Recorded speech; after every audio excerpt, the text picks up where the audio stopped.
refuse to do that joke. I'm not doing the falling down the steps in armor, David. The broad comedy.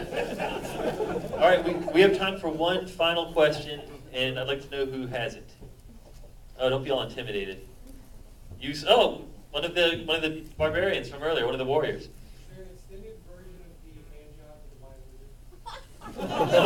This man wants a 98-minute version of the Wize Wizard hand job from earlier. That's our final question. It's a little bit longer, but like I think it's the same thing, but it's just like James says, I'll work the tip, you tickle his balls. I think that was the only. Yeah, that's where the line was drawn. Yeah. We couldn't talk about it. We just had to do it. Yeah. But there were a lot. That was interesting because there was a lot of versions of that. Like, should we actually do that? Because you could cut it off. Like, actually, that whole idea was improv. Like, they were supposed to go to talk to the puppet and like get the quest, and that was it. But that was kind of boring to film. And you have this cool puppet, you kind of want something weird to happen. So, yeah, they just started to kind of form that there was this weird history there, and it was just kind of happening in the take. And it was like, oh, you've been here when you were a kid, and then James started playing into it and talking about how he took his shirt off, and then there are two guys controlling the puppet, and and then the guy controlling the puppet is even like, yeah, don't tell anyone. And it just turned into this whole like bad episode of Different Strokes.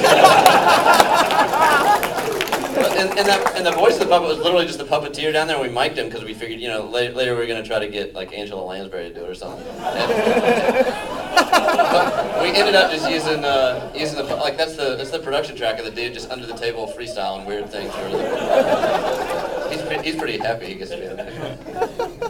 Well, even though no 11-year-old kid will be able to see this movie legally, I want to. Arthur's going to make a ton of money on our opening weekend, I think.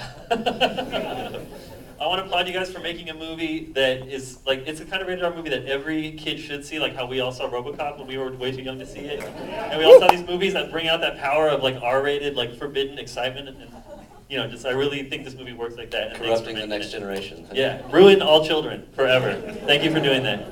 And thanks, you guys, for coming out. And thank them right now. Thank you, guys. Thank you.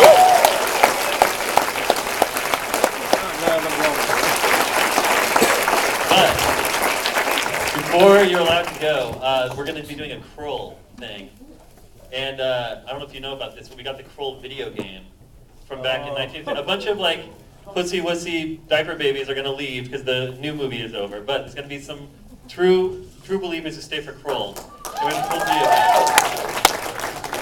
game. And we're going to invite two people to play against each other for 1 minute on the original. I think it's an Atari or a television game. Is that right? Atari.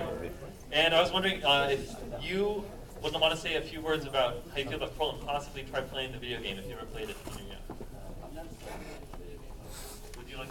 were young. Would you be at least open to saying how you chose Krull for the show? Well, I think you'll see there's a lot of influence Krull had from we ripped off a little bit here and there. Cyclopses to Two Moons to kidnapped girls on their wedding day, and there's a fair bit of influence. It's just a movie I really liked as a kid. It was one of those things that I couldn't understand why it didn't become a big franchise.